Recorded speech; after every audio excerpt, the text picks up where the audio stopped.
day to you out there. You're welcome to ICT Watch. My name is Tayo Adeusi. In our continuation of the top 20 CEOs we have in the industry for 2023, we are bringing you the one of the big, like we always say, masquerade behind digital Encode. The last time we had the opportunity of having the CVO, but today we are privileged to have with us the CTO Digital Encode Limited. I'm talking about Dr. Seyi Akindeinde. You're welcome, sir. Thank you very much. Yes, sir.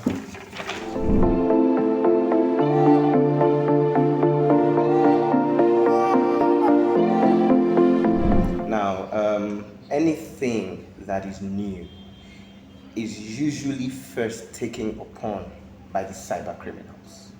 Anything, especially anything that is digital. Why do I say that? If you think back to when the internet was going to come, before everybody, internet is everywhere now. But back then, when people didn't know that with a computer, you could connect and see the world, the cyber criminals were the first to get a hang of it, to say, wow, we can use this for our nefarious activities. We can use this to do, undercover communication. Remember when people didn't have email addresses, they already had it and they were using it to communicate. But people didn't know what channel they were, communicating via. When internet was going to come as well, it was what made something like pornography with the proliferation of porn, because now you could now put it online and anybody could see it. It was unregulated because at the time, the government and the bodies did not even understand the technology well enough to be able to put safeguards around it. Fast forward now again to cryptocurrency. Now, cryptocurrency is not just about spreading information, it can now move tangible value. And anytime you can move value, obviously, when there is no regulation, when there is no understanding, the first people that will latch onto it are scammers. So that is why it is now a hotbed of an area where scammers see that they can. So there are all sorts of scams being perpetrated because obviously the scammer also knows that the person who is operating it does not know it well enough to be able to put safeguards. The regulators do not understand it well enough to be able to put regulation. It was when the regulators understood the process of internet that they came up with, for you to be a cyber cafe, you need to, have a license. For you to be an ISP. So they came up with, so I can't just be sitting in my house now and become an ISP. So because the understanding is there now, the same thing has to happen for cryptocurrency. Now people are saying that you can bypass all sorts of regulations, you can bypass all sorts of licenses, all sorts of rules, just by using cryptocurrency. That's why we have the proliferation. Remember, at some point there was something called Napster that people were using to share music without necessarily, paying for music, and all the guys who were in the industry were losing royalty. So the internet allowed sharing. But guess what has happened? Because of regulation now, you now have a situation where you just cannot share, music. You have to go through a channel. It's regulation. So I can't just go to your website and, that's why you now have all these privacy laws, data protection, intellectual capital, IP laws and all that. I can't just put somebody's music or somebody's video online and claim it as mine. I've got to go through proper channels. That's why even when you put any kind of music online now, you see all these social media, they immediately censor you because there are certain laws and regulations that they need to follow. So the same thing with cryptocurrency. Yes, it was started to bypass, some of the stringent capital controls of government where you cannot move money across borders. But because at the end of the day, you still need a man in the middle for you to convert into and out of crypto. So if I have cryptocurrency and I need Naira, there has to be a channel through which I convert that cryptocurrency to the Naira. So what we are telling government is anybody, just like your regular BDC, if you have dollars, if you travel today and you come back with dollars to Nigeria, you can't spend dollars in the market. You need to convert your dollars to Naira.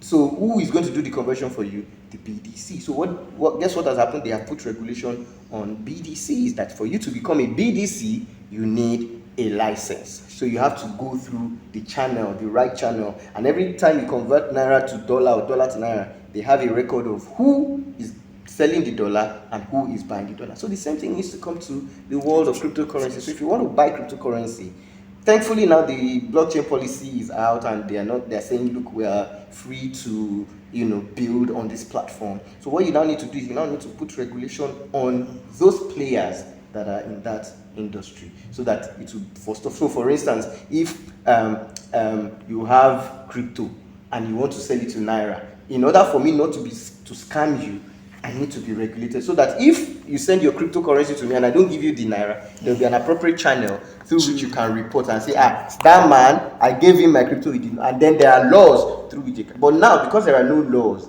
you can send your cryptocurrency to somebody and the person will refuse to give you the Naira, and there's really nothing you can do. That's why this scam is, skyrocketing, yes. Like I said.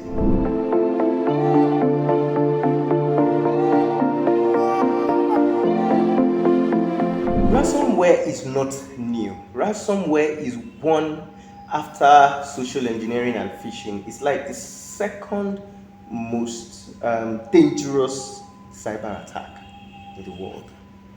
Ransomware has been in existence, if not for more than a decade. And it is due to lack of controls. All our lives are moving onto the digital platform. Everybody's transacting, everybody's using mobile phones, everybody's using computer and connected to the internet. Ransomware is not new. It's been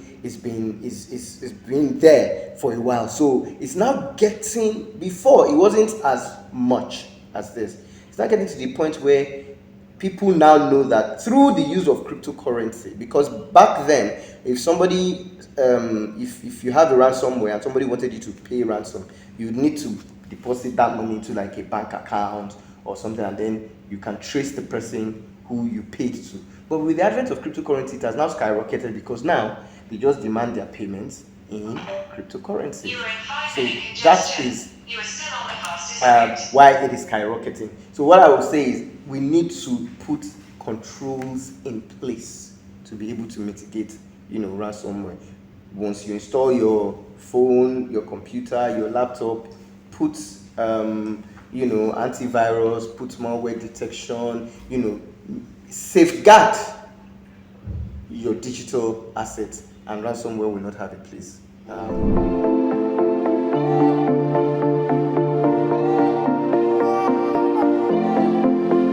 Blockchain is not entirely different from what we have been we're used to.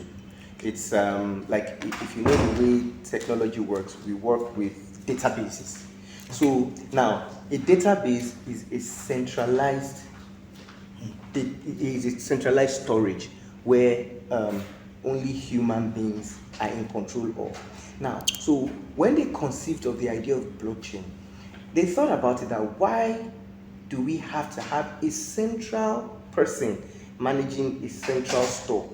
That is it leads to what we call a central point of control. And I will explain it. So, I'm sure, like we all, during the election, when everybody said, the results were not collated well and all that, we would have that problem because, or maybe when they said INEC, the thing that, people were not uploading data and everything, and then, the data was not being referenced well. That's because it's a central point of control. As long as you have a human being controlling that server, you have a central point of control. So the blockchain now comes to say, Why do we have to have a central point? Why don't we have a ledger that will be open to everybody in the world, and you'll be able to see that ledger, and it will be one singular human being will not be able to control the data. Because when you control data, it means that you can manipulate that data. So that's what led to that, grouping information in blocks and then chaining them, and then it becomes an immutable ledger that cannot be altered in any way. So the blockchain has now come to move value as opposed to moving information. So that's essentially the whole ethos. It's actually to stop anything that has to do with centralization or anything that you have to depend on one person to do. So an example is when you're moving money. Up until now, if you think about it, you can send an email from Nigeria to the US or anybody anywhere in the world, and they will get that email within a second. You can make a phone call on your phone right now to any number in the US or any number in Europe, and the person will receive it. But if you think about it, there is no mechanism by which you will send money from Lagos here, even to Ghana here, and the person will receive it immediately. Why? Because there are central bodies. So you have to first go through maybe your bank. Your bank has to first go through a correspondent bank. The correspondent bank needs to go through, and then when there's a failure in between, maybe the money has left your own account, but it has not gotten to then the other person will, even within our local environment, you send some money sometimes, and the person will say, I have not received it, but you have been debited. So in that situation, where is the money? Where at that point when you have sent it, but the recipient hasn't received it, you can't trace, because it's a black box. There's no way you can know except you call your bank, and your bank will tell you, we need to investigate. But email, phone calls, even internet doesn't work like that. If I go to social media, YouTube today or Google, it comes, I see it. I don't call my ISP to know, I have typed Google, it has not come. Where is my information? So that is what blockchain has come to rectify for anything that has to do with value. So blockchain, that's why at the beginning when we're talking about cryptocurrency now allows us to move through that medium, value. So there is nothing like transaction failure, which is why it is a hotbed for people that you can't have. And if I send funds to you, you can't claim. Right now I can send money to you and you claim, even if the money has landed in your account, you can say, I have not received it. I will need to prove, I will need you to go to your bank to go and print your account statement that's a long thing. You said it uses cryptography. That cryptography ensures that if I send cryptocurrency to you, it is definite that you will receive it. Another thing that blockchain solves is, in normal traditional finance, why is it that sometimes when you take your ATM card and you go to the ATM machine and you plug in your ATM card and you say let's say you want to take 10,000 naira, you plug, you will receive debit alert on your phone that the money has come out, but money does not come out of ATM. How do you prove to the bank that they have debited me, but I did not receive value? This is weekend. Number one, you have to wait till Monday. Then number two, you now have to start proving that it's true. Then they have to check their system. Why does that happen? It happens because the banks have a process where they call it debit before credit. So whatever transaction you do, they debit you first, before. So in the process where they have debited your account, but maybe there's a network failure in that time, like when you put your ATM card, it has gotten to the bank, they debited it, but there's a network failure and the money doesn't come out. You live with nothing. So the blockchain now says, why do we have to have credit before debit? Let's do both the credit and the debit in one transaction, so that you won't have a failure. So it's either when the network goes down, you won't get debited and you won't get credited. But if the network is good, once it leaves your wallet, automatically the recipient will receive it within a space. So that's what the blockchain tech. That's why people are using it to move value. That's why people are now saying you can actually use this blockchain technology even for things like voting. When we had issue with voting before, maybe in your polling center, maybe 50 people will vote, and when they count the vote, it will be maybe 30. that you will see, but you know 50 people voted. Now that's because maybe somebody is manipulating the data. But with the blockchain, if everybody was voting on the blockchain, there is no way by which you can manipulate that thing, because you are not, it's not a human being. It is those nodes that you use, and it is transparent. Everybody can see. So there's no need to call the bank to know I have been debited, but the recipient has not received. Secondly, I don't even know whether the recipient is also lying that they have not received it, because when you do transaction, remember that there are four things. There are four. In fact, there are five technology. There are five things involved. So when I send money, let's say from me to you, say I use bank A, you use bank B. So I go to my bank. So me, I'm number one. My bank is number two. Now, then from my bank, now the system has what is called a switch. Because if I transfer money to you, I want to transfer money to you. Let's say I want to transfer 10,000. It's my bank that knows that I have the 10,000. Your bank does not know. So they need the proof that, okay, this guy has this 10,000. And then can I move that money from,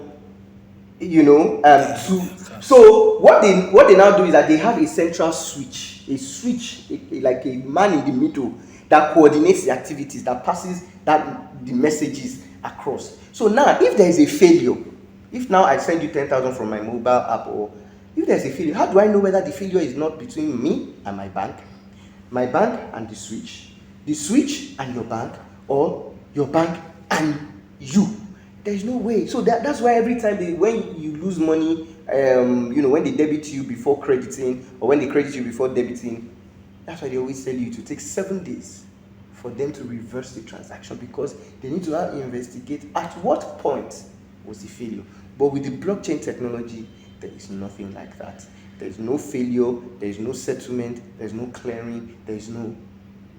That's why the technology is making waves, and people are saying we can actually use this technology to do things, and then it now reduces, which is why a lot of central organizations don't really like blockchain, because it now takes out their services. Because now when you have a technology that can, it's like when email came and post offices were like, how are we going to be, now that I can send email from me to anybody in the world, I don't need to go and write a letter and buy stamp and go to Night Post and post it. That's where they were making money from. That's why they wanted to stop it.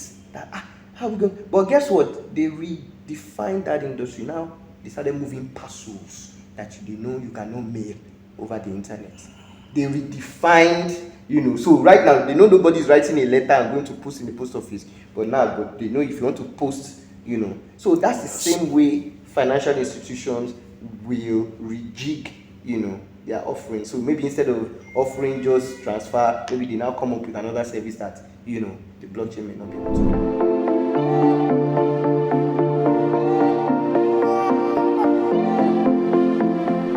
Okay, well, number one, the blockchain itself, the technology itself is not vulnerable. It's secure.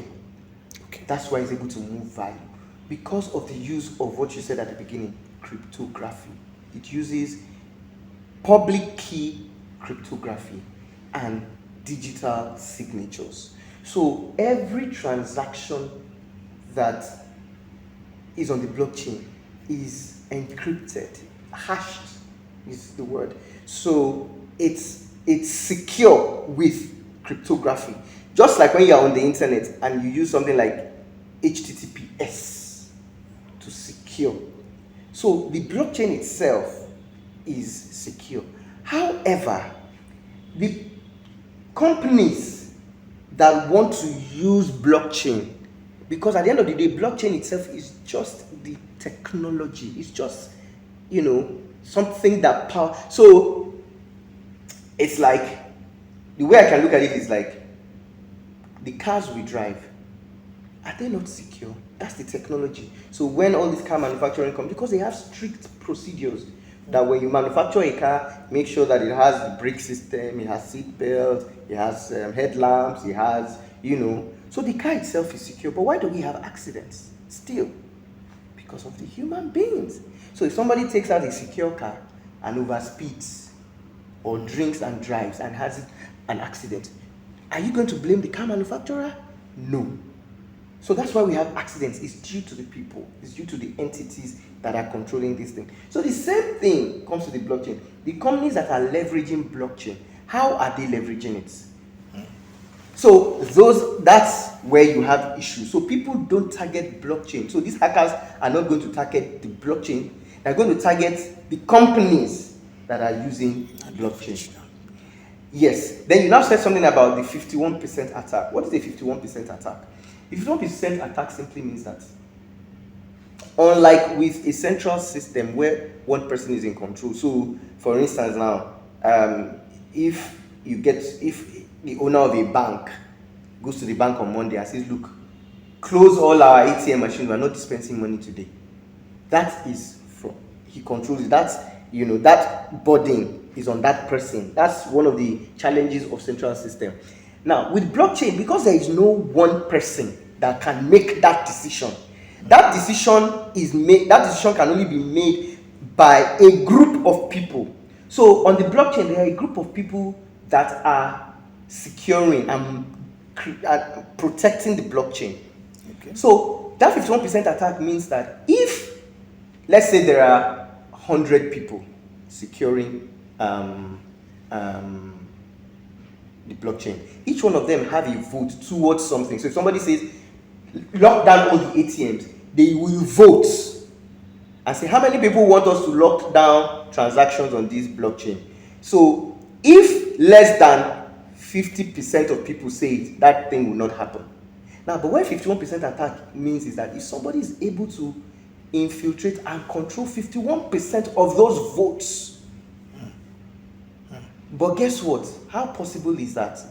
If you look at the blockchain, the people upstream, it is virtually impossible. So that's why, yes, it's a theoretical attack that cannot be practicalized in the real world unless even if you are a nation state. Because by the time you obtain 51% of the blockchain, guess what is happening? You're also processing 51% of all the transactions. And you're making money. So why would you want to spend money and then to get it and then attack the system when you know that you are part? Imagine if an ISP takes over 51% of all the data consumption in Nigeria and then now says he wants to shut down the internet. When you know that every time somebody pays data, 51% of whatever money people spend in Nigeria is coming to you. You would rather use that money to protect. So that's why it's not just about technology incentive. It's about economic incentive. So that's why it's infeasible to have a 51% attack. Phishing doesn't affect. In fact, if anything, the blockchain can be used to prevent phishing attack. Why? About 2 or 3 weeks ago, the federal government released the blockchain policy guideline for Nigeria and what it can be used for. And number 1 on it talked about using it for digital identities. So a blockchain can actually be used as a digital identity because just the same way as it happens in finance, you are in custody of your digital identity. How does the internet work? Now, if you look at the way internet works, when you go and if you want to log into Instagram or Facebook or Twitter, you put a username and password. Where is that username and password stored? It is stored on their server. If you want to log into your bank now, you put your username and if you put in the wrong password, your bank will say, "Oh, you are putting the wrong password," because they are the ones custodying that. But if you look at the way real world works, if I want to know who you are or if you want to know who I am, I don't log into the passport office and then tell the passport to tell you who I am. No, I bring out my passport and I show you. It is with me. I bring out my driver's license and I show you. Blockchain allows you to do that kind of thing, so you can have digital identities. Now, if you have your digital identity with you, there's nothing that the fraudster can steal. The reason why phishing works is that they want, so if somebody sends you a phishing link and you click on it, what they want is your name and password because it's something you know. But when you have your digital identity with you, it becomes something you have. So unless they have it, and what is controlling it is private and public keys, which is in your custody. Your private key is with you. So that is why you cannot have phishing. It actually stops all forms of phishing. It's a safeguard to phishing. In fact, if you implement any blockchain type authentication system, it's going to completely eliminate phishing because of the nature of the technology. So you will not have phishing.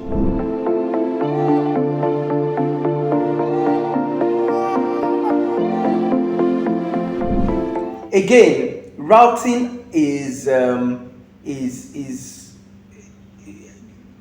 blockchain itself has nothing to do with routing. It's actually built on the internet. While you may have routing attacks to attack a network, a private network, the blockchain is not a private network. The blockchain itself is secure by the cryptography from end to end. So no matter what you do, you cannot influence. And then the way the blockchain works is not the way, like for instance now, if say in your bank account at this minute, let's say you have 1 million naira there, and you check your balance and it's saying 1 million naira, and you open the same application on Monday and it says you have 500,000 naira. How can you prove to your bank? That means your bank is in control. They can decide. That's why sometimes at the end of every month you get some debit alerts that is a maintenance charge or SMS charge. It presupposes that somebody else other than you controls that your account. If you can just receive debits without you authorizing that debit, somebody will just sit and you just get an alert. Oh, you've been debited 5,000 for maintenance. That is somebody else having. What if instead of debiting 5,000, that the person debits you 50,000? There's nothing you can use to. You only have to go and complain, and it's your word against their own. And if they say this is what we have in our database, there's nothing you can do. Then you revert to the court. So for blockchain, you cannot have that kind of route. You cannot have a situation where spurious transactions will take place just because of the nature of how it works.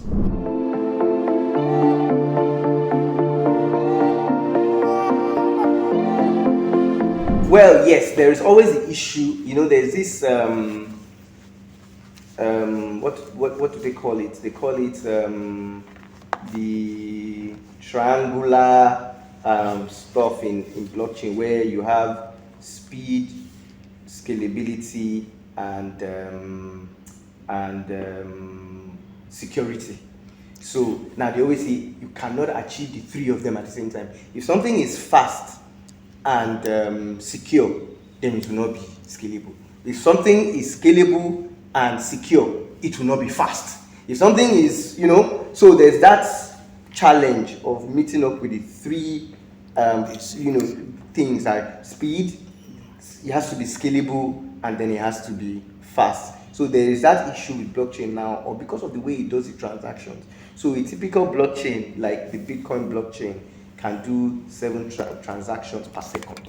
Now, if you compare it with, Visa, MasterCard, that they can do thousands of, of transactions. So what the solution now is that technology companies are finding is to have like a layer 2 solution, so that the main blockchain now serves as like a settlement layer. Just like we always think that traditional finance is fast, because to me, if I send money now, or maybe I go to a store and I pay with my ATM card to a merchant, now the money leaves my account, but guess what? That money doesn't get to the merchant immediately, because in traditional finance you have authorization, you have clearing, you have settlement, you have reconciliation. These things can take up to a week for you. So if you're selling something online and somebody makes payment, the money might not get to you until a week after. Those are the kind of things that we are now building onto the blockchain, whereby we now have the main blockchain doing settlement, and then there are layer 2 blockchains that are now doing, that are now the transactional layer on it. So that's how they've been able to enable scalability. So they are now built. It's like when you have a major road, like normally when you have one road leading to somewhere, and that so what you now do is, instead of having that one road, you now build something like, instead of expanding the road, laterally, you now build, maybe bridges. You now start building bridges, so that people that want to go below, people they take you to the same place, but that overhead bridge now serves as layer 2. So that's the kind of thing that is being done on the blockchain. They are being more aware of exactly what cryptocurrency is about and blockchain. And we get these questions here and there, and that's what led us to say we must go and meet the experts who will shed more light into what these are, and because the cybercrime is just there, and it seems we can't really run away from it because everybody's trying to go digital. I want to thank you so much, sir. Thank you very much. Having us. Thank you for coming. Thank you for having me on the program. Yes, sir. It was a pleasure of mine. And that's it. Now you know blockchain technology.